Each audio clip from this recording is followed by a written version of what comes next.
പ്രവൃത്തിയുടെ ഫലമായി ശരീരം നിങ്ങളെ ചോദ്യം ചെയ്യും. അതൊരു രോഗമായിട്ട് നിങ്ങളെ രൂപപ്പെടും. ചോദ്യം ചെയ്യുന്നത് ആരാണ്? ശരീരമാണ്. അപ്പൊ ശരീരത്തിന് ചോദ്യം ചെയ്യാൻ പാടില്ലെന്ന് നിങ്ങൾക്ക് തീരുമാനിക്കാൻ പറ്റും. നിങ്ങൾ പറയുന്ന കാര്യത്തിനോട് നിങ്ങൾക്കൊരു ആത്മാർത്ഥതയില്ല. നിങ്ങളുടെ ശരീരത്തിൽ ആ ഉള്ളിലെ പ്രവർത്തനത്തിന്റെ ഭാഗമാണ് അറിവെന്ന് പറഞ്ഞത്. അങ്ങോട്ട് അഫ്സലിന്റെ ഒരു ശ്രദ്ധയും എത്തുന്നില്ല.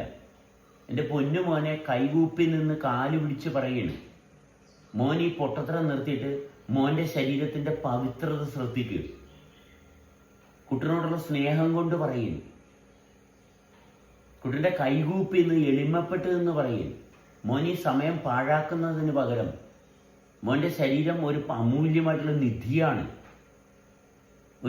പവിത്രമായിട്ടുള്ളൊരു നിധിയാണ്. ഇതുപോലെ ഒന്നും മോൻ ഇനി വേറെ കിട്ടത്തില്ല മോനെ. അത് കയ്യിലുള്ളപ്പോൾ അതിനെ അറിയാനുള്ള അവസരങ്ങൾ നിഷേധിക്കാതെ. അവനോട് പല ആവർത്തി പറഞ്ഞു, മോന്റെ ശരീരം സൃഷ്ടിച്ചത് ആരാണ്? അത് വെറുതെ താന്തോന്നിയൊന്നും സൃഷ്ടിച്ചതല്ല. വളരെ വ്യക്തമായിട്ടുള്ളൊരു ഭാഗത്തു നിന്നാണ് ശരീരം സൃഷ്ടിക്കപ്പെട്ടിരിക്കുന്നത്.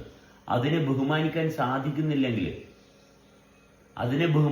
സാധിക്കുന്നില്ലെങ്കിൽ എൻ്റെ മോന് ഒരിക്കലും സത്യസന്ധത എന്താണെന്ന് അറിയാൻ പറ്റത്തില്ല.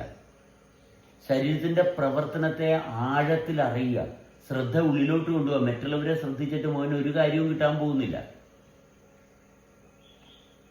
മോന്റെ ജീവിതം മോന് തന്നെ അറിയാനുള്ള എല്ലാ അർഹതയുമുണ്ട്. അത് നിഷേധിക്കാത്ത തന്നെത്താൻ. സ്നേഹത്തോട് പറയാനേ എന്നെ കൊണ്ട്